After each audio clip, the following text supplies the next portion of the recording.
Everyone, welcome to study IQ. और आज के इस लेक्चर के अंदर हम डिस्कस करने जा रहे हैं हमारा फिजिक्स का टॉपिक हीट एंड थर्मोडायनेमिक्स। और इस टॉपिक को जो है मैं आई थिंक मैं 5 सेट में लेके आऊँगा। सेट 5 होंगे, उसके अंदर देखते हैं 4 होंगे 5 होंगे, डिपेंड अपॉन द क्वेश्चंस कितना टाइम हमें लगता है तो उसके अंदर हम डिस्कस करेंगे। और आज हम सेट 1 डिस्कस करने जा रहे हैं जिसको लेके आ रहा हूँ मैं। मेरा नाम है डॉक्टर विपन गोयल। सो आगे बढ़ते हैं। आप मुझे सोशल मीडिया के साथ जुड़ सकते हैं, फेसबुक और इंस्टाग्राम के ऊपर। And this is my Gmail ID link. यहाँ पे अपने डाउट्स, एग्जाम पेपर वगैरह आप मुझे सेंड कर सकते हो। और ये है टेलीग्राम ग्रुप का लिंक। यहाँ पे आप जितने भी मेरे डेली लेक्चर्स होते हैं यूट्यूब के ऊपर, वो सारे के सारे यहाँ पे इन्फॉर्मेशन आप ले सकते हैं डॉक्टर विपन गोयल के नाम से। और आप मुझे ट्विटर के ऊपर भी फॉलो कर सकते हैं। एंड अगर आपने मेरा जीएस कोर्स परचेज़ नहीं किया, जो आपका थियोरी का है, जितनी भी थियोरी क्लासेस हैं वो सारी की सारी इसके अंदर डिस्कस की हुई हैं। अगर आप किसी भी state exam, SSC, railway, defence exam की तैयारी कर रहे हैं तो आपको ये कोर्स बेनिफिट देगा। जो है ये जो कोर्स है आप हमारी ऐप के थ्रू खरीद सकते हैं, स्टडी आईक्यू ऐप के थ्रू खरीद सकते हैं। तो ये बेस्ट सेलिंग कोर्स के अंदर इसमें आता है। तो आज हमारे स्क्रीन के ऊपर पहला क्वेश्चन क्या कहता है, पर्सिपिरेशन कूल्स द बॉडी बिकॉज। जो पसीना आता है शरीर के ऊपर, पसीना शरीर को ठंडा कर देता है, ऐसा क्यों होता है? देखिए, पहली बात तो मैं आपको बताता हूँ, कभी भी फिजिक्स के अंदर कोई भी ऐसी बॉडी, कोई भी ऐसी चीज़ जहाँ पे आपको कूलिंग इफेक्ट का क्वेश्चन आ जाए, कूलिंग इफेक्ट कि हाँ यहाँ पे कूलिंग इफेक्ट हो रहा है, ठंडा हो रहा है, आपने आंखें बंद करके उसका आंसर इवेपोरेशन लगा देना है, वाष्पीकरण लगा देना है। इवेपोरेशन, वाष्पीकरण लगा देना है। फॉर एग्जाम्पल, मैं एग्जाम्पल देता हूँ फिर आपको इसका कॉन्सेप्ट समझाता हूँ। इवेपोरेशन लगाना है। फॉर एग्जाम्पल जैसे ये पसीने वाला एग्जाम्पल आया था, ठीक है। सपोज करो कि आप नहाते हो मतलब बात करते हो, नहाते हो, बाहर आ जाते हो, और अगर आपने पंखा चला लिया या एसी चला लिया तो आपकी बॉडी जो है वो कूल होने लग जाएगी। क्यों? क्योंकि उसके ऊपर, बॉडी के ऊपर ड्रॉपलेट्स लगे होते हैं, हवा आती है, ये उड़ जाते हैं तो ठंडा फील होता है। और ऐसी ही एग्जाम्पल अगर मैं बात बोलूँ, नेल पॉलिश अगर आपके हाथ के ऊपर आप एक ड्रॉप फेंको, ठीक है, तो आपको कूलिंग इफेक्ट होगा। और थिनर होता है एक, ठीक है, तो थिनर आप अपने हाथ हथेली पे लगाओ तो वो भी आपको लगेगा कि हाँ ठंडा हो रहा है। क्यों? क्योंकि उड़ जाएगा।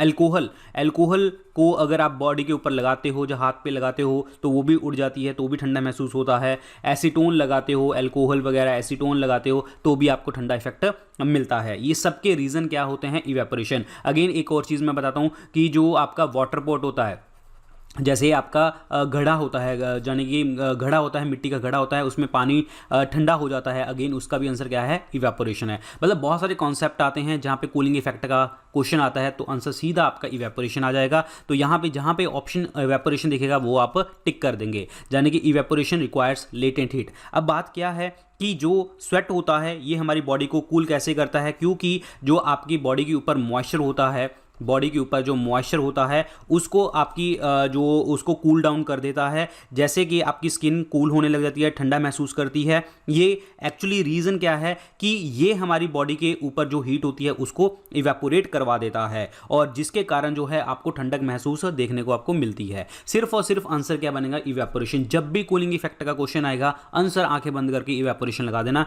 बी ऑप्शन क्या बनेगा? राइट आंसर बन जाएगा। नेक्स्ट क्वेश्चन है, at boiling point of liquids it's. देखिए जी, पहले तो आपको कॉन्सेप्ट समझना है। बॉइलिंग पॉइंट का मतलब क्या होता है? बॉइलिंग पॉइंट का मतलब ये होता है कि ऐसा कोई सब्सटेंस, बॉइलिंग पॉइंट ये ऐसा एक सब्सटेंस कोई भी जिसका जो टेम्परेचर है, द टेम्परेचर जिस चीज़ के ऊपर जो उसका वेपर प्रेशर है, वेपर प्रेशर यानी कि ऐसा प्रेशर जिसके ऊपर वेपर बनते हों, वो इक्वल हो जाता है किसके? Pressure surrounding the liquid. Pressure surrounding the liquid, मैं दोबारा रिपीट कर रहा हूँ, प्रेशर सराउंडिंग द लिक्विड।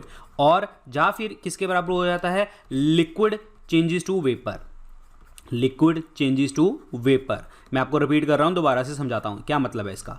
देखिए, बॉइलिंग पॉइंट वो टेम्परेचर होता है कि जहां पे आपका जो पानी का वेपर प्रेशर है, ऐसा प्रेशर जिस पे वाष्प बदलेंगे, वेपर प्रेशर, वो इक्वल हो जाता है प्रेशर सराउंडिंग द लिक्विड। यानी कि कोई लिक्विड है उसके जो सराउंडिंग में प्रेशर है उसके बराबर हो जाता है। इट मीन्स जो लिक्विड है वो किस चीज़ में बदल रहा है? वेपर में, वाष्प में बदल रहा है।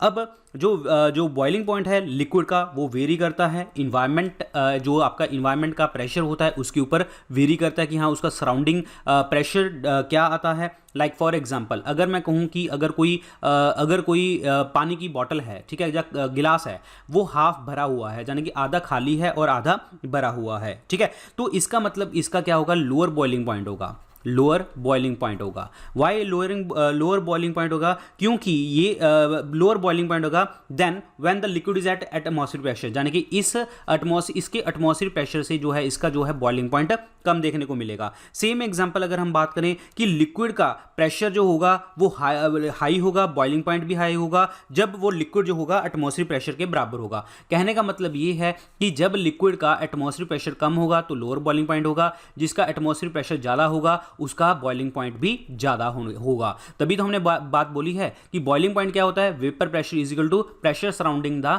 लिक्विड। ऐसा प्रेशर जब आपका प्रेशर ज़्यादा होगा तो बॉइलिंग पॉइंट भी हाई देखने को आपको मिल जाएगा। और फॉर एग्जाम्पल इसमें मैं एक कंडीशन और ले सकता हूँ, लाइक फॉर एग्जाम्पल अगर हम बात करें कि जो सी लेवल है, सी लेवल के ऊपर जो बॉइलिंग पॉइंट होता है वो 100 डिग्री सेंटीग्रेड होता है, ठीक है, लेकिन जैसे जैसे हम हाइट के ऊपर जाते हैं तो आपका जो बॉइलिंग पॉइंट है वो कम होने लग जाता है, 93.4 डिग्री सेंटीग्रेड होने लग जाता है अराउंडिंग द अराउंड जो है आपका मतलब 1905 मीटर के आसपास, ठीक है। ये एग्जांपल ली थी मैंने, ये गूगल सर्च किया था तो उसमें ये एग्जांपल दी गई थी। तो 100 डिग्री सेंटीग्रेड टेम्परेचर होता है आपका सी लेवल के ऊपर, लेकिन जैसे सी लेवल से ऊपर जाते हैं तो 1905 मीटर पे जाते हैं तो इसका बॉइलिंग पॉइंट जो है कम होने लग जाता है। तो इसका मतलब क्या हो गया कि boiling point of the liquids, कहने का मतलब ये है कि एटमॉस्फेरिक प्रेशर बढ़ेगा तो बॉइलिंग पॉइंट भी बढ़ेगा। तो इसका मतलब आंसर क्या बनेगा, B option. Very very important question है, ध्यान रखना, दोनों चीजें आपको याद रखनी है। एटमॉस्फेरिक प्रेशर बढ़ा, बॉइलिंग पॉइंट बढ़ा, एटमॉस्फेरिक प्रेशर घटा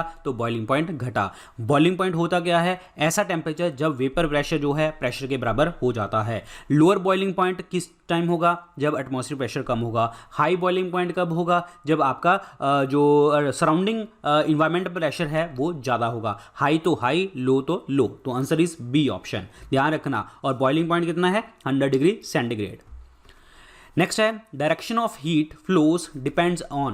देखिए कभी भी जो हीट जो चलती है वो किसके अकॉर्डिंग चलती है कि उसके नेबरिंग एलिमेंट्स क्या हैं और उनका टेम्परेचर क्या है। नेबरिंग एलिमेंट का टेम्परेचर क्या होता है उसके ऊपर डिपेंड करता है। सो इसका मतलब D is the right answer. और हीट अगर फ्लो करती है, जब भी हीट फ्लो करती है वो हमेशा हॉट टू कोल्ड जाती है, हॉट टू कोल्ड जाती है, जाने कि high pressure to low pressure भी आप कह सकते हैं, और हॉट टू कोल्ड भी जाती है। और प्लस सॉलिड्स के अंदर जो है हीट ट्रांसफर ज़्यादा होगा। वाई, क्योंकि कॉम्पैक्ट मॉलिक्यूल्स हैं इसके अंदर, ये आपके मॉलिक्यूल्स वगैरह हिलेंगे यहाँ पे, उसके बाद लिक्विड्स और उसके बाद गैसेस के अंदर, ठीक है, ये आपको याद रखना है। सॉलिड के अंदर क्योंकि कॉम्पैक्ट मॉलिक्यूल्स देखने को आपको मिलते हैं, तो इस तरीके से जो है हीट ट्रांसफर देखने को आपको मिलता है। सो ये किस चीज़ के ऊपर डिपेंड करती है, ये डिपेंड करती है टेम्परेचर के ऊपर। So D option is the right answer. और टेम्परेचर के यूनिट क्या होते हैं, केल्विन होते हैं, केल्विन।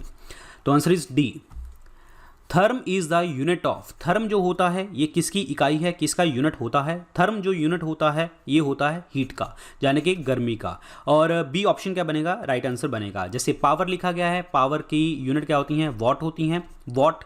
लाइट, लाइट अगर मैं कहूँ कि यहाँ पे अगर वर्ड होता ल्यूमिनस इंटेंसिटी, ल्यूमिनस इंटेंसिटी यानी कि किसी भी जो चमकने की शक्ति, ल्यूमिनस मतलब चमकना, ल्यूमिनस इंटेंसिटी के जो यूनिट होते हैं वो होते हैं कैंडेला, कैंडेला, ठीक है। मैं हमेशा इसको याद करता हूँ कि कैंडल जलती है तो इसीलिए ल्यूमिनस के वर्ड के जो एग्जांपल है वो यूनिट क्या है, कैंडेला आ जाता है। और अगर अदरवाइज अगर यहाँ पे लिखा होता 1 लाइट ईयर, एक लाइट ईयर क्या होता है, ये डिस्टेंस की यूनिट होती है। 9.46 इंटू 10⁻12 किलोमीटर देखने को आपको मिलता है। और अदरवाइज इसको यूनिट चेंज कर सकता है, 9.46 इंटू 10⁻15 मीटर देखने को मिल सकता है, क्योंकि किलोमीटर को हमने मीटर में कन्वर्ट कर दिया। डिस्टेंस के क्या यूनिट होते हैं, मीटर होते हैं। तो आंसर इस क्वेश्चन का क्या बनेगा, B option, heat is the correct answer. इनमें से कौन सी ऐसी चीज़ है जो सबसे ज़्यादा जो बर्न है यानी कि जलना जो है दर्शाएगी, जलना शो करेगी। देखिए ये सारी चीज़ें ही वैसे तो गर्म लगेंगी, लेकिन सबसे ज़्यादा जो गर्म करेगी वो करेगी स्टीम। वाई स्टीम, क्योंकि इसके अंदर जो है लेटेंट हीट ऑफ वेपराइजेशन होता है, लेटेंट हीट ऑफ वेपराइजेशन देखने को आपको मिलता है। अब मैं आपको बताता हूँ ये कॉन्सेप्ट होता क्या है। ये रीज़न ये है, आपको पेपर में सिर्फ इतना दिखेगा, latent heat of vaporization. Actually क्या होता है कि जो आपका स्टीम पार्टिकल्स होते हैं, स्टीम पार्टिकल्स, इनके अंदर जो है एनर्जी बहुत ज़्यादा देखने को मिलती है, मॉलिक्यूल्स एनर्जी जो है बहुत ज़्यादा देखने को मिलती है। अदरवाइज अगर हम एक जगह पे वाटर ले लो, एक जगह के ऊपर स्टीम ले लो, दोनों को 100 डिग्री सेंटीग्रेड लगा लो, दोनों को 100 डिग्री सेंटीग्रेड लगाएंगे तो इसका मतलब स्टीम ज़्यादा से ज़्यादा हमें गर्मी देगी। रीज़न क्यों? क्योंकि एनर्जी मॉलिक्यूल्स इसके अंदर ज़्यादा हैं, लेटेंट हीट ऑफ वेपराइजेशन ज़्यादा है, मॉलिक्यूल ज़्यादा घूमेंगे तो हीट भी ज़्यादा प्रोड्यूस करेंगे। अब बात क्या है कि what is the meaning of latent heat of vaporization. ये क्या होता है कि एक मोल ऑफ लिक्विड को, अगर एक मोल ऑफ लिक्विड को अगर आप इसके बॉइलिंग पॉइंट के ऊपर गर्म करते हैं अंडर द एटमॉस्फेरिक प्रेशर, यानी कि स्टैंडर्ड एटमॉस्फेरिक प्रेशर के ऊपर आप गर्म करते हैं, जो इसको हीट चाहिए होती है लिक्विड को, वो उसको क्या कहते हैं? Latent heat of vaporization. कहने का मतलब क्या है कि एक मोल ऑफ लिक्विड को जब हम उसके बॉइलिंग पॉइंट के ऊपर गर्म करते हैं, स्टैंडर्ड एटमॉस्फेरिक प्रेशर में गर्म करते हैं, जो उसको हीट चाहिए होती है गर्म होने के लिए, that is called latent heat of vaporization. तो सेम बर्न सबसे ज़्यादा कौन प्रोड्यूस करता है? स्टीम प्रोड्यूस करता है। तो answer is C option. Very important question, steam के अंदर, भाप के अंदर लेटेंट हीट ऑफ वेपराइजेशन देखने को मिलता है। Answer is C. Next question है the conversion of heat energy into the electrical energy is achieved by using, यानी कि हीट एनर्जी को अगर आपने इलेक्ट्रिकल एनर्जी में कन्वर्ट करना है तो उसमें कौन सा इंस्ट्रूमेंट यूज़ किया जाता है? ये इंस्ट्रूमेंट होता है, इस इंस्ट्रूमेंट को हम क्या कहते हैं? थर्मोकपल कहते हैं। तो answer is D option, thermocouple. अब ये थर्मोकपल होता क्या है? एक्चुअली ये टेम्परेचर मेजर डिवाइस है जिसके अंदर जो है दो अलग अलग तरह के डिसिमिलर कंडक्टर लगा दिए जाते हैं, डिसिमिलर कंडक्टर लगा दिए जाते हैं, दो अलग अलग तरह के कंडक्टर लगा दिए जाते हैं और उसके बाद में इनको अटैच कर दिया जाता है। लेकिन टेम्परेचर डिफरेंस के कारण डिसिमिलर कंडक्टर के कारण जो है ये आपकी जो एनर्जी है, हीट एनर्जी इलेक्ट्रिकल एनर्जी में कन्वर्ट होती जाती है। तो thermocouple is the right answer. बाकी जो इंस्ट्रूमेंट है जैसे एमीटर है, एमीटर जो क्या करता है, ये एमीटर क्या करता है? इलेक्ट्रिक करंट को जो है, विद्युत धारा को जो है मेजर करता है, इलेक्ट्रिक करंट को मेजर करता है। हाइड्रोमीटर की अगर हम बात करते हैं तो ये रिलेटिव डेंसिटी ऑफ वाटर, यानी कि रिलेटिव डेंसिटी ऑफ वाटर को मेजर करता है, और प्लस आप इसको कह सकते हो specific gravity of the water को भी मेजर करता है, स्पेसिफिक ग्रेविटी ऑफ वाटर को भी मेजर करता है। हाइड्रोमीटर को कंफ्यूज नहीं करना आपने, हाइग्रोमीटर से कंफ्यूज नहीं करना। अगर हाइग्रो वर्ड आया तो ये ह्यूमिडिटी को मेजर करता है, अपेक्षता जिसे आप कहते हैं, ठीक है, तो ये ह्यूमिडिटी को मेजर करता है। वोल्ट मीटर की अगर हम बात करें तो ये वोल्टेज को मापता है। वोल्टेज का मतलब क्या होता है? पोटेंशियल डिफरेंस देखने को आपको मिलता है, यानी कि पोटेंशियल डिफरेंस को ये मापता है। आंसर इस क्वेश्चन का क्या बनेगा जी? D option, thermocouple. Next question है at normal temperature due to the puncture the compressed air inside the tube of a car wheel suddenly starts coming out than the air inside the tube। कहने का मतलब क्या है कि एक कोई चक्का है, टायर है, ट्यूब है, उसके अंदर आपका कोई होल आया तो ऑब्वियसली बात है इसके अंदर जो हवा होगी वो बाहर की तरफ आएगी, ठीक है। लेकिन क्वेश्चन क्या कहता है कि इसके हवा का जो टेम्परेचर है, इस हवा के ऊपर हमें क्या फ़र्क पड़ रहा है जो अंदर होती है। पहली बात तो मैं आपको एक चीज़ बताना चाहता हूँ कि जब भी कोई भी चीज़ सडनली होती है, जब भी कोई चीज़ सडनली होती है, एकदम से होती है, वो एक क्या होता है? प्रोसेस होता है, एडियाबैटिक प्रोसेस होता है। कोई भी चीज़ सडनली होगी तो एडियाबैटिक प्रोसेस होगा। जब यहाँ पे ट्यूब पंचर होगा तो ये भी कौन सा प्रोसेस होगा? एडियाबैटिक प्रोसेस होगा। और यहाँ पे एक चीज़ देखिए, अंदर हवा भरी हुई है तो इसका मतलब अंदर प्रेशर क्या है? ज़्यादा, हाई प्रेशर, और बाहर क्या है? Low pressure. मैंने अभी आपको बताया था कि हीट कभी भी जो कोई भी चीज़ चलती है वो high pressure to low pressure चलती है। अब अंदर जो चीज़ है वो कॉम्पैक्ट हो रखी है, अंदर जो चीज़ है वो बंद हो रखी है। जैसे ये हवा बाहर की तरफ आएगी तो इसकी मॉलिक्यूल जो एनर्जी होगी वो ज़्यादा होगी। दैट मीन्स इसकी जो है काइनेटिक एनर्जी क्या होगी? ज़्यादा। और काइनेटिक एनर्जी ज़्यादा का मतलब क्यों? क्योंकि इसके अंदर जो हवा है वो मोशन में होगी। अब ये जो काइनेटिक एनर्जी मोशन में होगी तो ये क्या करेगी? ये एनर्जी ले लेगी, ये एनर्जी ले लेगी। ये एनर्जी कहाँ से लेगी कि हाँ इसको इतना मूव करने के लिए ये अंदर से सारी की सारी एनर्जी ले लेगी कि ताकि ये ये फटाफट जो है बाहर निकल जाए। तो इसीलिए जो हवा होती है ये वाली इंटरनल एनर्जी जो है कंप्रेस्ड एयर की वो यूज करते हैं और इसकी सारी हीट को जो है वो एब्जॉर्ब कर लेता है, जिसके कारण जो है अंदर जो टेम्परेचर होता है यहां पे टेम्परेचर क्या हो जाता है, फॉल हो जाता है, यानी कि गिर जाता है। क्यों? क्योंकि मॉलिक्यूलर एनर्जी यानी कि काइनेटिक एनर्जी जो हवा निकल रही है बाहर, उसने सारी की सारी हीट को उसने खींच लिया, जिसके कारण जो है अंदर वाला जो ट्यूब वाली जो चीज है, ट्यूब के अंदर जो हवा है ये क्या हो जाएगी, यहां पे कूलिंग इफेक्ट आ जाएगा, ठंडा हो जाएगा, यानी कि आपकी ये चीज टेम्परेचर यहां पे कम हो जाएगा। और इस इफेक्ट को हम और क्या कहते हैं, जूल थॉमसन इफेक्ट भी कहते हैं। ये अगर आपसे पूछ लिया जाए कि what is the meaning of Joule Thomson effect, तो आप इसका आंसर दे सकते हैं कि आप इसको टायर के एग्जांपल से समझा सकते हैं। क्या कि जहां पे जब एयर अंदर हाई प्रेशर के ऊपर होगी तो लीकेज आई लो प्रेशर की तरफ जाएगी, तो हवा जब बाहर की तरफ जाएगी तो काइनेटिक एनर्जी यूज करेगी, काइनेटिक एनर्जी यानी कि मोशन में होगी। तो काइनेटिक एनर्जी जब होगी तो अंदर वाले जो मॉलिक्यूल्स होते हैं वो जो है इसकी सारी की सारी एनर्जी को यूज कर लेंगे, सारी की सारी जब चीज को यूज कर लेंगे तो इसका मतलब यहां पे ठीक हो जाएगा, टेम्परेचर गिर जाएगा और इसको हम क्या कहते हैं, जूल थॉमसन इफेक्ट कहते हैं। तो इसका मतलब इनसाइड द ट्यूब क्या होने लग जाएगा, टेम्परेचर उसका कम होने लग जाएगा, that means it starts becoming cooler. तो बी ऑप्शन क्या बनेगा, राइट आंसर बनेगा बी ऑप्शन, अंदर चीज ठंडी हो जाएगी। नेक्स्ट क्वेश्चन है इनमें से कौन सा कथन सही है। पहला पॉइंट का क्वेश्चन क्या कहता है कि the temperature of the heat transfer from heater coil to the cooking vessels takes place through the process of. कहने का मतलब क्या है जी कि हमने हीटर चला रखा है और वो हीटर क्या है, वो कॉइलिंग वाला हीटर है, ठीक है, कॉइलिंग वाला। और मैं आपको बता दूं हीटर के अंदर जो वायर होती है वो नाइक्रोम की वायर होती है, इलेक्ट्रिकल हीटर में नाइक्रोम की वायर होती है, जिसमें आपका निकल और क्रोमियम प्लस आयरन देखने को मिलता है। अब मैटर ये नहीं करता, क्वेश्चन ये नहीं है, क्वेश्चन क्या कह रहा है कि इसके ऊपर जो है इसके ऊपर ये, क्योंकि नीचे वायर होती है, ये ऊपर आ गया, इसके ऊपर हमने कोई बर्तन रखा है और इसके अंदर हम खाना बना रहे हैं। अब ध्यान से समझना क्वेश्चन क्या है कि इसको हमने हीट किया, यानी कि ये कॉइलिंग को हमने क्या किया, हीट किया, ठीक है। तो जब हीट किया तो ऑब्वियसली बात है ये बाहर को एनर्जी प्रोवाइड करेगा, तो मतलब क्या आ गई, रेडिएशन देगा। क्या करेगा, रेडिएशन देगा। अब रेडिएशन कहां जाएगी, ये ऊपर लगेगी जो बर्तन रखा हुआ है, और बर्तन के अंदर क्या है, पानी है, खाना है, कुछ भी, एनीथिंग, कुछ भी चीज हो सकती है। जब पानी जब यहां पे आएगी तो पानी में किस चीज के कारण चीजें जो हीट ट्रांसफर होती है, कॉन्वेक्शन के थ्रू होती है। तो इसका मतलब जो है हीट सीधा खाने को गर्म नहीं कर रही, हीट पहले रेडिएशन प्रोवाइड कर रही है। रेडिएशन क्या करती है, बर्तन के ऊपर लगती है और बर्तन के ऊपर, बर्तन के अंदर जो है पानी है उसको गर्म करती है, जिसके कारण जो है हीट ट्रांसफर देखने को मिलता है। यानी कि हीट वाला पानी जो है ऊपर जाएगा और ठंडे वाला पानी जो है नीचे की तरफ आने लग जाएगा, और इस तरीके से पूरी की पूरी हीट ट्रांसफर देखने को आपको मिलेंगी किसी भी बर्तन में जब भी आप किसी चीज को कुक करते हो। तो इसका मतलब पहले रेडिएशन होगा और दूसरी बात में कन्वेक्शन देखने को आपको मिलेगा। So it means radiation and convection only. तो सी ऑप्शन क्या बनेगा, राइट आंसर बनेगा। कंडक्शन इसीलिए नहीं होगा क्योंकि सॉलिड पार्टिकल नहीं है, चलो सॉलिड पार्टिकल है लेकिन ये अटैच नहीं है, कोई भी चीज कहीं पे भी अटैच नहीं है, तो कंडक्शन इसीलिए नहीं आएगा।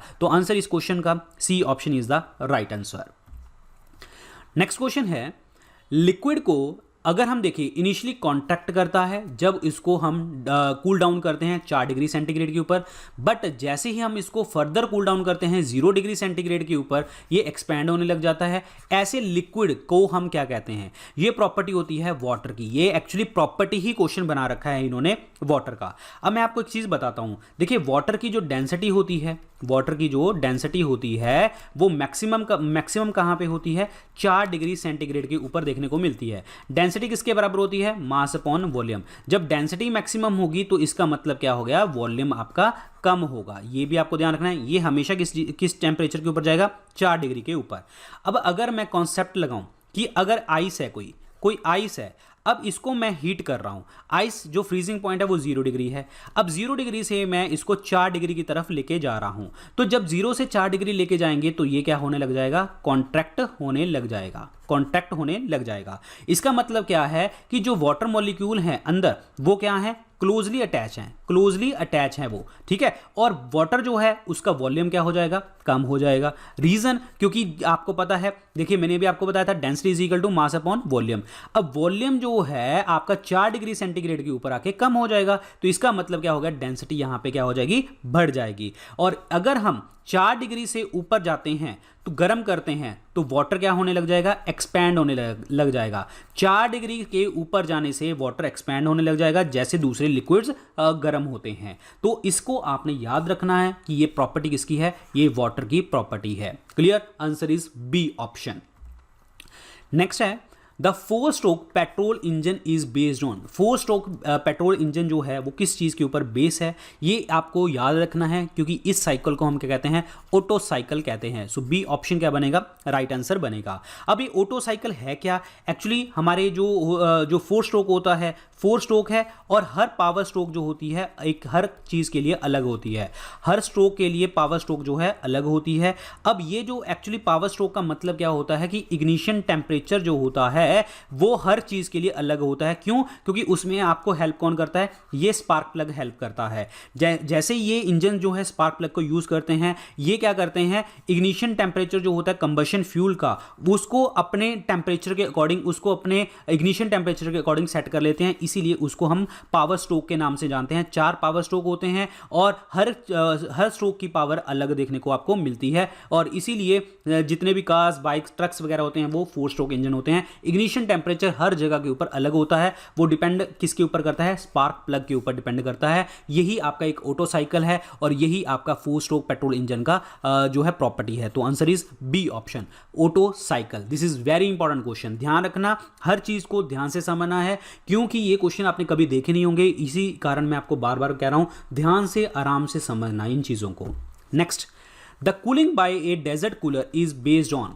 जाने के जो गर्मियों के अंदर हम डेजर्ट कूलर चलाते हैं तो इससे हमें ठंडक महसूस होती है, ये क्यों होती है। मैंने आपको अभी एक चीज़ बताया था कि कूलिंग इफेक्ट जब भी कभी भी नजर आएगा तो आपने आंसर क्या टिक कर देना है, सीधा इवेपोरेशन टिक कर देना है। तो सीधा आंसर हमारा क्या बन गया, इवेपोरेशन बन जाता है। लेकिन एक्चुअली मैं आपको बताता हूँ ये रीज़न क्या होता है।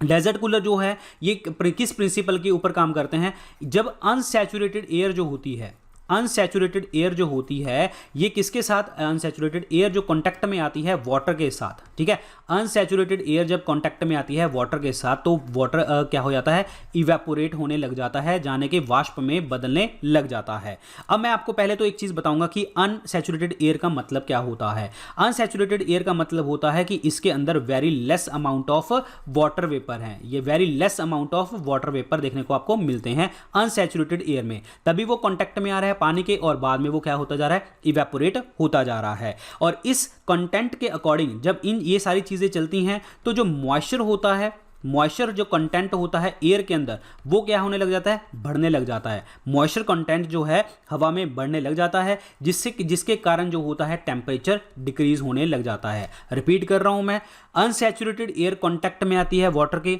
इवेपोरेट हो जाता है। एक्चुअली मॉइस्चर कंटेंट जो होता है एयर का वो बढ़ने लग जाता है जिससे टेम्परेचर टेम्परेचर कम होने लग जाता है और हमें कूलिंग इफेक्ट का पता लगने लग जाता है। तो आंसर इस क्वेश्चन का सी ऑप्शन बनेगा। मैं आपको सीधा बात बताऊं कि कुछ क्वेश्चन ऐसे होते हैं, सीधा याद कर लो, कूलिंग इफेक्ट आएगा तो आंसर क्या बनेगा, इवेपोरेशन बनेगा। अच्छा एक चीज और मैं बताता हूं कि जब भी हम रेनी सीजन के अंदर जब बारिश होती है तब हम कूलर वगैरह, डेजर्ट कूलर वगैरह चलाते नहीं हैं। रीजन क्या होता है, क्योंकि आपको देखेंगे ह्यूमिडिटी होने लग जाती है। ह्यूमिडिटी मतलब क्या है कि हवा में नमी होने लग जाती है। रीजन क्यों होता है, अगेन नमी क्यों आएगी, इवेपोरेशन के कारण आएगी। इवेपोरेशन के कारण देखने को आपको मिलेगी, नमी भी इवेपोरेशन के कारण।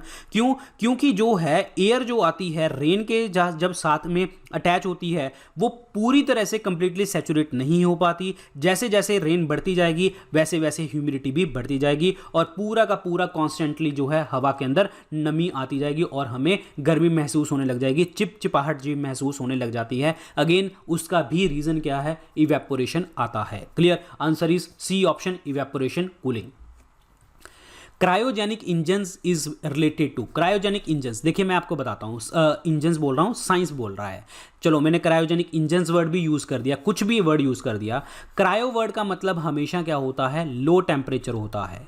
लो टेम्परेचर, ऐसी कोई भी चीज़ जो लो टेम्परेचर के ऊपर होगी, लो टेम्परेचर का मतलब इवन द नेगेटिव माइनस में भी अगर वो जाता है उसको हम क्या कहते हैं, क्रायोजेनिक। तो ये टेम्परेचर है जी आपका लो टेम्परेचर के ऊपर बात करता है। अब कई बार बायो के अंदर भी एक चीज़ पूछी जाती है, क्रायोबायोलॉजी। क्रायोबायोलॉजी का मतलब क्या है कि हमने living content, living bodies, anything, कुछ भी इतने लो टेम्परेचर के ऊपर रखी है कि हम उसका प्रिजर्वेशन कर रहे हैं, तो उसको हम क्रायोबायोलॉजी कह देते हैं। क्रायो प्रिजर्वेशन वर्ड यूज कर लेते हैं। क्रायो प्रिजर्वेशन कब होती है, किस टेम्परेचर के ऊपर होती है, तो ये माइनस में चली जाती है, -190, -196 ऐसे टेम्परेचर के ऊपर भी चली जाती है। ये -190 डिग्री सेंटीग्रेड, मतलब सीधी सी बात है, अगर बहुत ही माइनस में जा रहा है ना, लो टेम्परेचर में जा रहा है, तो आंसर क्या बनता है, क्रायो वर्ड यूज होता है वहां पे। Answer is B option.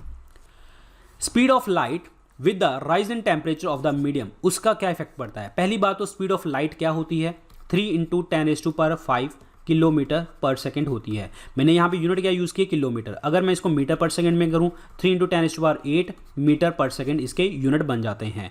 अब लाइट को ट्रैवल करने के लिए किसी भी माध्यम की ज़रूरत नहीं होती, तो जब भी मतलब कुछ भी चीज़ नहीं ज़रूरत होती, अगर टेम्परेचर बढ़ेगा घटेगा तो इसका कोई भी इफेक्ट देखने को हमें नहीं मिलेगा। तो answer is C option, remain unaltered, C option. अगर आपसे पूछा कि ये इफेक्ट किस चीज़ के ऊपर पड़ता है, किस चीज़ के कारण पड़ता है, ये रिफ्रैक्टिव इंडेक्स के कारण पड़ता है।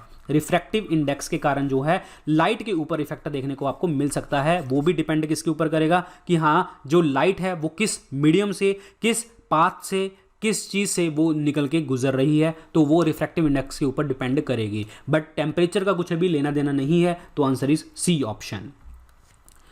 इनमें से बैड थर्मल कंडक्टर कौन है। बैड थर्मल कंडक्टर और गुड थर्मल कंडक्टर का मतलब क्या है। गुड कंडक्टर का मतलब ये होता है जिसमें इलेक्ट्रिसिटी बहुत जो है इजीली पास कर जाती है, इजीली पास कर जाती है।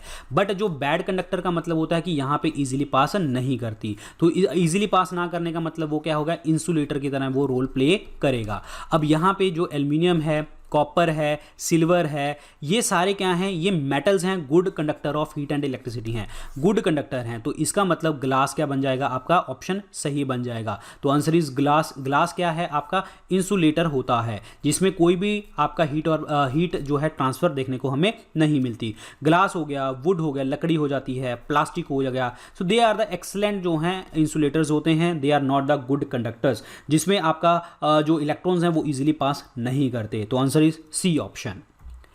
Water is used in the car radiator because of its, जो कार रेडिएटर्स होते हैं उसमें पानी हम यूज़ क्यों करते हैं। देखिए दो चीज़ें होती हैं, पानी क्यों यूज़ करते हैं हम भी गाड़ी में, कूलेंट की तरह यूज़ करते हैं, कूलेंट की तरह। देखिए ध्यान रखना, दो जगह है, एक तो होता है हिली एरियाज, हिली एरियाज में भी पानी यूज होता है, लेकिन पानी को हम इथाइलिन ग्लाइकोल के साथ जो है मिक्स कर देते हैं, इथाइलिन ग्लाइकोल के साथ। ये इथाइलिन ग्लाइकोल वहाँ पे क्या करता है, एज ए रोल प्ले करता है एंटी फ्रीजिंग एजेंट, यानी कि वहाँ पे जो बर्फ वगैरह होती है उसको खत्म कर देता है, एंटी फ्रीजिंग का काम करता है। बट अगर अदरवाइज अगर हम बात करें प्लेन एरियाज में जो हमारी नॉर्मल गर्मी वगैरह देखने को आपको मिलती है, तो उसमें हम क्या करते हैं कि हम नॉर्मल वाटर का इस्तेमाल कर लेते हैं। वाटर का इस्तेमाल इसलिए करते हैं क्योंकि वाटर की स्पेसिफिक हीट जो होती है वो बहुत ज़्यादा हाई होती है, वाटर की स्पेसिफिक हीट। अब स्पेसिफिक हीट का मतलब क्या होता है कि इसके अंदर जो है एब्जॉर्ब करने की शक्ति जो होती है, हीट एब्जॉर्ब करने की जो शक्ति होती है वो बहुत ज़्यादा होती है, और इसीलिए जो है टेम्परेचर ऑफ वाटर जो है आपका मतलब इजीली गेटअप हो जाता है, इजीली कैचअप हो जाता है, ताकि जो है वो पूरा का पूरा पानी गर्म हो जाता है और आपके कार रेडिएटर को खराब नहीं होने देता। और जो आपका ये वाटर इसीलिए यूज़ करते हैं क्योंकि इसका कूलिंग इफेक्ट देखने को आपको मिलता है। पानी इजीली गर्म हो जाता है, इजीली ठंडा भी हो जाता है, बट रीज़न यहाँ पे कार रेडिएटर के अंदर यूज़ करने का सिर्फ ये है क्योंकि इसकी हाई स्पेसिफिक हीट कैपेसिटी देखने को मिलती है, विशिष्ट ऊष्मा इसकी बहुत ज़्यादा देखने को मिलती है। So answer is C option. Very important question, ये क्वेश्चन भी आपको याद रखना है। इथाइलिन ग्लाइकोल यूज होता है anti freezing agent. Next question है, एक copper disc has a hole, यानी कि एक कॉपर की डिस्क है, उसके अंदर हमने होल बना रखा है। If the disc is heated the size of hole, देखिए अब यहां पे हमने हीट किया, इसको कहीं से भी हीट किया आपने। अब मैं आपको बता देता हूं कि कॉपर जो है वो गुड कंडक्टर है, अभी हमने डिस्कस किया था। जब हम इसको जब गुड कंडक्टर को हीट प्रोवाइड कर रहे हैं तो इलेक्ट्रॉन्स क्या करेंगे, भागेंगे। तो इसका मतलब जो बीच में जो डायामीटर है ये भी क्या करेगा, फैलेगा। रीजन एक्सपेंशन, थर्मल एक्सपेंशन देखने को आपको मिलेगी, और रीजन इसका ये है क्योंकि गुड कंडक्टर है, इलेक्ट्रॉन्स जो हैं वो भागने वाले हैं। तो इसका मतलब साइज ऑफ द होल क्या करेगा, इंक्रीज करने लग जाएगा। तो A option is the right answer. Very important question again. जब हम हीट करते हैं एक पानी के वॉल्यूम को 0 डिग्री से 100 डिग्री सेंटीग्रेड के बीच में, तो जो वॉल्यूम होता है उसके ऊपर क्या इफेक्ट पड़ने लग जाता है। अभी हमने डिस्कस किया था कि देखो, एक क्वेश्चन को फ्रेम करने का तरीका अलग है, एक्सप्लेनेशन सब में सेम है, लेकिन हमने क्वेश्चन ही इस तरीके से करने हैं कि आपको जिस तरीके से भी उलझाने की कोशिश करे आपको पता लगता रहे। अब ध्यान से समझो कि इन्होंने वॉल्यूम की बात करी है, तो आपको या अगर मैंने आपको बताया था कि डेंसिटी जो वाटर की होती है वो 4 डिग्री सेंटीग्रेड के ऊपर क्या होती है, हाई होती है। ठीक है, जब डेंसिटी 4 डिग्री सेंटीग्रेड के ऊपर हाई होती है तो इसका मतलब वहां पे वॉल्यूम क्या होता है, कम होता है, लेस होता है। ठीक है, पानी क्या वॉल्यूम क्या होता है, लेस होता है। अब ध्यान से समझो, जब 0 डिग्री से 100 डिग्री सेंटीग्रेड की तरफ जा रहे हैं तो 4 डिग्री बीच में आएगा, तो मतलब पहले जो है आपका वॉल्यूम क्या हो जाएगा, कम हो जाएगा। वॉल्यूम क्या हो जाएगा, कम हो जाएगा। और मैंने आपको बताया था कि 4 डिग्री से जैसे ही ऊपर जाते हैं तो वॉल्यूम दोबारा से क्या करने लग जाता है, इंक्रीज करने लग जाता है। रीजन, क्योंकि ये वाटर की एक प्रॉपर्टी है, ये आपको याद ही रखनी पड़ेगी। ठीक है, तो इसका मतलब 0 से 100 डिग्री सेंटीग्रेड के बीच में जाएंगे तो पहले वॉल्यूम क्या करेगा, घटेगा, और बाद में क्या होने लग जाएगा, आपका वो वॉल्यूम जो है वो बढ़ने लग जाएगा। पहले डिक्रीज करेगा फिर इंक्रीज करेगा, यानी कि डी ऑप्शन क्या बनेगा, करेक्ट आंसर बनेगा। First decrease and then it will increase. Option is D. Very important question. Next question है, to produce the low temperature which of the following principle is used. कहने का मतलब बहुत कम temperature आपने लेके आना है, माइनस में लेके आना है, नेगेटिव में लेके आना है, और कहीं पे भी आप लो टेम्परेचर की तरफ जा रहे हैं, तो इनमें से कौन सा प्रिंसिपल इसमें यूज़ किया जाता है। ये वही प्रिंसिपल है जो रेफ्रिजरेटर्स वगैरह में भी यूज़ किया जाता है। रेफ्रिजरेटर वगैरह में जो आपके जो रेफ्रिजरेटर जैसे हमारे घरों में जो लगे होते हैं, फ्रिज होते हैं, या फिर आप ऐसे यूज़ कर सकते हैं कि जितने भी जैसे ब्लड बैंक्स होते हैं, अलग अलग टेम्परेचर पे अलग अलग चीज़ें हम सेव करके रखते हैं। तो ऐसी टेम्परेचर जब हम करते हैं तो ये कौन सा जो रेफ्रिजरेटर यूज़ किया जाता है, मैग्नेटिक रेफ्रिजरेटर यूज़ किया जाता है। और ये किसके ऊपर काम करता है, मैग्नेटिक कैलोरिक इफेक्ट के ऊपर काम करता है। एक्चुअली ये टेक्निक क्या होती है कि ये टेक्निक होती है लो टेम्परेचर को लो टेम्परेचर को मेंटेन करना, इवन इन द कॉमन जो है रेफ्रिजरेटर के अंदर। एक्चुअली हम क्या करते हैं, ये एक थर्मोडायनेमिक प्रोसेस है जिसमें आपका जो टेम्परेचर होता है मटेरियल का, उसको ऐसे जो मैग्नेटिक फील्ड के साथ जो है आप लगाते हो कि उसका जो टेम्परेचर है उसके तरीके से जो है मैनेज हो जाए। मैग्नेटिक फील्ड लगाई कम हो जाए, मैग्नेटिक फील्ड हटाई ज़्यादा हो जाए, एनीथिंग। मतलब अगर टेम्परेचर आपका मैग्नेटिक फील्ड के साथ मैग्नेटिक फील्ड के साथ आप उसको कंट्रोल कर रहे हो तो उसको मैग्नेटिक कैलोरिक इफेक्ट कहते हैं, और जो रेफ्रिजरेटर होता है उसको मैग्नेटिक रेफ्रिजरेटर कहते हैं। और ये मैंने आपको बताया था कि ऐसा प्रोसेस कौन सा होता है जब आप सडनली ऐसा काम करते हो तो एडियाबैटिक प्रोसेस देखने को आपको मिलता है, और इसमें मैग्नेटाइजेशन डीमैग्नेटाइजेशन का प्रोसेस देखने को मिलता है। तो आंसर इस क्वेश्चन का क्या बनेगा, एडियाबैटिक डीमैग्नेटेशन प्रोसेस, यानी कि डी ऑप्शन क्या बनेगा, राइट आंसर बनेगा। This is again very important question, answer is D. यहां पे क्वेश्चन है जी, लिक्विड का टेम्परेचर 32 डिग्री फ़ारेनहाइट है, सेल्सियस के अंदर निकालना है। इसका एक फॉर्मूला याद रख लो, C/100 is equal to F-32। ठीक है, ये 320 नहीं है, ये 32 है। F-32/100 180 is equal to K-273/100। ये आपको याद रखना है। अब आपको यहाँ पे याद रखना है ये 180 है। ठीक है, इसमें क्वेश्चन क्या बोल रहा है कि आपको सेल्सियस में निकालना है, फ़ारेनहाइट में दिया हुआ है। तो आपको क्या करना है, इन दोनों फार्मूलाज को क्या कर लेना है, बराबर कर लेना है। अब यहाँ पे सेल्सियस निकालना है तो मतलब C की वैल्यू हमें गिवन नहीं है। C is equal to 100 is equal to F कितनी है, 32 है। 32 - 32/180। ठीक है, इसको वैल्यू को यूज़ कर लेना है। और ये कितना आ गया जी, ये 32 - 32 0, 180, तो इसका मतलब 0। तो सी टेम्परेचर हमेशा क्या आ जाएगा, 0, क्योंकि 100 भी 0 से मल्टीप्लाई करेंगे। तो आंसर इस क्वेश्चन का क्या बनेगा, आपका बी ऑप्शन, यानी कि 0 डिग्री इसका आंसर बन जाएगा। 0 डिग्री बी ऑप्शन। अब यहाँ पे कोई भी टेम्परेचर आए आपको बता देना है। अब सी का मतलब क्या होता है, सेल्सियस होता है। एफ का मतलब क्या होता है, फ़ारेनहाइट होता है। और जो फ़ारेनहाइट ठीक है, हो सकता है गलत स्पेलिंग हो गए हो तो मैटर नहीं करता। के इज़ द केल्विन। जो टेम्परेचर के यूनिट होते हैं वो हमेशा केल्विन देखने को आपको मिलते हैं। अब मैं आपको एक चीज़ बताता हूँ कि कौन सा टेम्परेचर होता है जब सेल्सियस और फ़ारेनहाइट बराबर हो जाते हैं। सो -40 टेम्परेचर होता है जब सेल्सियस और फ़ारेनहाइट जो है बराबर देखने को मिलते हैं। Answer is B option, 0 degree centigrade. Next है the unit of Planck's constant is. आपको ये याद करना पड़ेगा, ये क्वेश्चन सीधा याद करिए। प्लैंक कांस्टेंट की जो वैल्यू होती है वो किसके बराबर होती है, 6.62 इंटू 10⁻34 जूल सेकंड देखने को आपको मिलती है। जूल सेकंड, ये आपको वैल्यू याद रखनी है, जैसे मर्जी आपको याद रखें। जूल सेकंड, तो इसका मतलब आंसर क्या बनेगा, A option, joule second is the right answer. Next question है the hottest part of the gas flame is known as. कहने का मतलब एक गैस फ्लेम है जी इस तरीके की, इसका सबसे हॉटेस्ट पार्ट कौन सा देखने को आपको मिलता है। हॉटेस्ट पार्ट देखने को मिलता है जो बाहरी जोन होता है, ये वाला आउटर जोन, जिसे आप क्या कहते हैं, ब्लू जोन भी कहते हैं। क्या कहते हैं, ब्लू जोन भी इसको कहा जाता है, क्योंकि ब्लू हीट होती है और ये सबसे ज़्यादा हॉटेस्ट पार्ट होता है। और हॉटेस्ट पार्ट इसीलिए होता है क्योंकि यहाँ पे जो आपके कंबशन हो जाती है, पूरे के पूरे कार्बन पार्टिकल जो होते हैं वो सारे के सारे बिल्कुल गर्म हो जाते हैं, खत्म हो जाते हैं, जिसके कारण जो है हीट प्रोड्यूस होती है। और ये ब्लू कलर की ही जोन होता है, ब्लू कलर की लाइट ही आप हीट यूज़ करते हैं। जैसे गोल्ड स्मिथ होते हैं ना, जो सुनार वगैरह होते हैं, सोने चांदी को पिघलाते हैं, तो आपने देखा होगा तो वो भी ब्लू हीट को यूज़ करते हैं, क्योंकि इसके अंदर सारे कार्बन पार्टिकल्स बर्न हो चुके होते हैं और मेटल को वो काला नहीं करते। तो आंसर इस क्वेश्चन का बी ऑप्शन बनेगा। बट अदरवाइज यहाँ पे आप देख लीजिए, मिडल जोन जो है येलो कलर का है, यहाँ पे आपका पार्शियल कंबशन हो रखी है, तो इनकम्प्लीट कंबशन है, तो मॉडरेटली हॉट है। और उसके बाद जो आता है ब्लैक कलर का पार्ट आता है, यहाँ पे बिल्कुल ही अनबर्न्ड जो है कार्बन पार्टिकल्स देखने को आपको मिलते हैं। तो अनबर्न्ड कार्बन पार्टिकल्स होते हैं, तो यहाँ से आपको बिल्कुल ही गर्म महसूस नहीं होगा। तभी आप क्या करते हो कि जब भी कैंडल वगैरह को देखते हो आपने, अगर आप यहाँ से पकड़ने की कोशिश करते हो ना उसको, तो आपको हीट महसूस नहीं होती। अगर आप यहाँ पे करोगे तो आपको हीट पूरी अच्छी खासी महसूस होती है, क्योंकि यहाँ पे जो है आपका ब्लू जोन देखने को मिलता है। और ब्लू जोन जो होता है ये गोल्ड स्मिथ के ऊपर टाइम पे भी आप यूज़ करते हैं। तो सबसे हॉटेस्ट पार्ट ये होता है, सबसे हॉटेस्ट पार्ट ऑफ द जो गैस फ्लेम होता है वो यही होता है, गोल्ड स्मिथ भी यूज़ करते हैं। Answer is B option.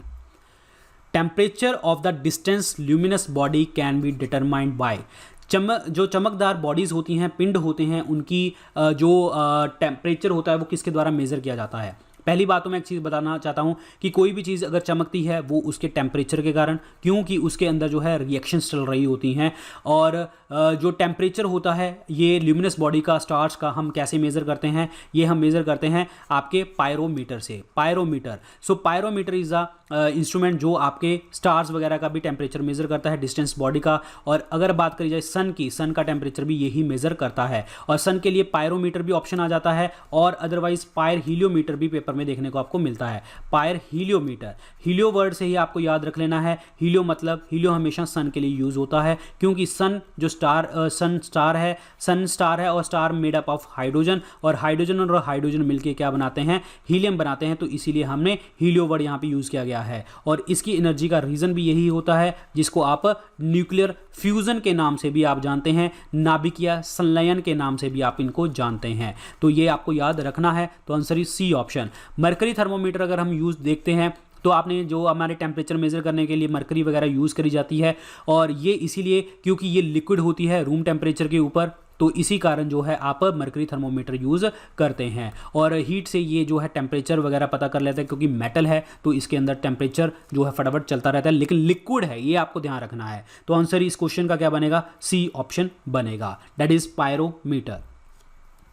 Energy जो ट्रैवल होती है सन से लेके अर्थ तक, वो कौन से मेथड से होती है, ये भी हमने डिस्कस किया था। ये आपकी होती है आपका रेडिएशन से होती है। कंडक्शन मैंने आपको बताया था कि सॉलिड्स में होती है, और इसमें कोई पार्टिकल जो होता है दोनों अटैच होने चाहिए, सॉलिड पार्टिकल्स। इंसोलेशन का मतलब क्या होता है, इनकमिंग सोलर रेडिएशन। इंसोलेशन का मतलब इनकमिंग सोलर रेडिएशन को हम कहते हैं, सोलर रेडिएशन को हम कहते हैं इंसोलेशन, क्लियर। और ये जो होती है इंसुलेशन जो है, जो है it is not the way of transfer of heat. ये जो है आपको ध्यान रखना है। आंसर क्या बनेगा? C option. और मॉड्यूलेशन वगैरह जो होती है फ्रिक्वेंसी वगैरह में आप यूज़ करते हैं, जैसे रेडियो फ्रिक्वेंसी मॉड्यूलेशन वगैरह हम यूज़ करते हैं। तो आंसर इस क्वेश्चन का radiation is the correct answer.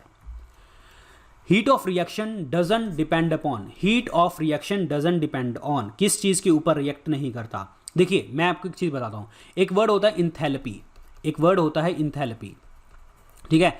ये इंथैल्पी चेंज जो होता है ये किस चीज़ के ऊपर डिपेंड नहीं करता? पाथ के ऊपर डिपेंड नहीं करता। इंथैल्पी मतलब अगेन हीट के ऊपर बात आ रही है।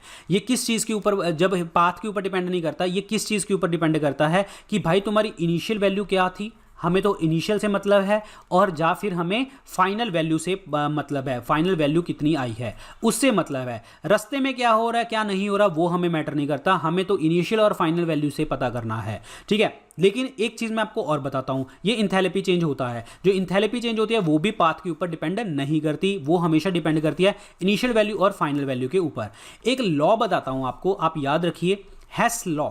हेस लॉ होता है एक, हेस लॉ क्या होता है कि इसका ये मैटर ही नहीं करता कि हाँ आप कितने मल्टीपल रिएक्शंस कर रहे हैं, कितने वो स्टेप्स के अंदर वो रिएक्शन हो रही है, वो सिर्फ और सिर्फ डिपेंड किसके ऊपर करता है कि इंथैल्पी जो चेंज हो रहा है, इंथैल्पी चेंज जो हो रहा है वो हर इंडिविजुअल स्टेप के ऊपर कितना हो रहा है वो डिपेंड करता है। फॉर एग्जाम्पल अगर मैं बात करूं आपको कार्बन डाइऑक्साइड की, कार्बन डाइऑक्साइड की अगर बनाने की अगर बात करी जाए, तो अगर सपोज करो कि मैं कार्बन ले लूं और ऑक्सीजन के 2 मॉलिक्यूल ले लूं, तो क्या बन गया? कार्बन डाइऑक्साइड बन गया, ठीक है। तो इसके अंदर जो है सपोज करो कि इसके अंदर 100 ग्राम जो है इंथैल्पी चेंज आया, 100 ग्राम हीट निकली।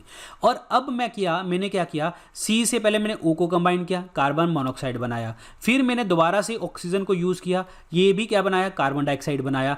तो इसका मतलब क्या है कि भाई जब carbon dioxide carbon plus oxygen से बन रहा है तो 100 ग्राम निकल रही है। अगर आप इसको इंडिविजुअल स्टेप करके कर रहे हैं तो इसमें भी क्या किससे कितनी है आपकी? 100 है या 100 से चेंज है, वो डिपेंड नहीं करता कि तुमने कितने स्टेप से करी है, आपका पाथ डिपेंड नहीं करता, आपका डिपेंड करता है भाई इनिशियल वैल्यू कितनी है और फाइनल वैल्यू कितनी है। तो इसका मतलब ये किस चीज के ऊपर डिपेंड नहीं करती? The path by which final value is produce. तो आंसर क्या बनेगा आपका? बी ऑप्शन बनेगा। ये कभी भी वैल्यू डिपेंड नहीं करती कोई किस पाथ से जा रहा है, सिर्फ वैल्यू डिपेंड करती है कोई फाइनल प्रोडक्ट क्या बना है, इनिशियल प्रोडक्ट क्या था। तो answer is B option. Next question है, the first law of thermodynamics is simply the case of.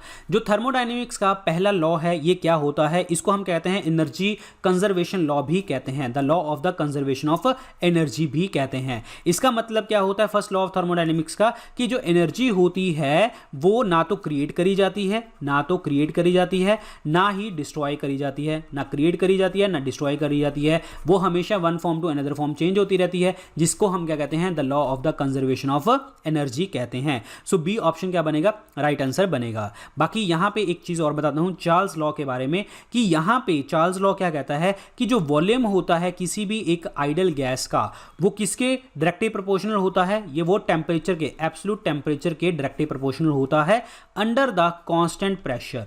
Under the constant pressure, ध्यान रखना, अंडर द कांस्टेंट प्रेशर, ये किसकी जो है लॉ है? चार्ल्स लॉ है। Volume is directly proportional to temperature under the constant pressure. तो ये हमने डिस्कस किए आज हमारा पहला सेट। तो इनको याद से ढंग से पढ़ लेना, रिवाइज करना बार बार और क्वेश्चन सॉल्व करने की कोशिश करना। सो ये है टेलीग्राम का ग्रुप, यहाँ पे जितने भी डेली लेक्चर शेयर किए जाते हैं, मेरे जितने भी हमारे यूट्यूब की क्लासेस होती हैं यहाँ पे। और बाकी आप मुझे फेसबुक और इंस्टाग्राम के ऊपर आप फॉलो कर सकते हैं। And this is my Gmail ID link, यहाँ पे अपने डाउट्स वगैरह सेंड कर सकते हो। आप मुझे जो है ट्विटर के ऊपर भी फॉलो कर सकते हो। So thank you so much guys, all the very best for your exam. अच्छे से पढ़िए, अच्छे से एक्सप्लेनेशन मैं कर रहा हूँ, कोशिश कर रहा हूँ आपको जो है सबको समझ आ जाए। तो thank you so much and all the very best for your exam. Good luck.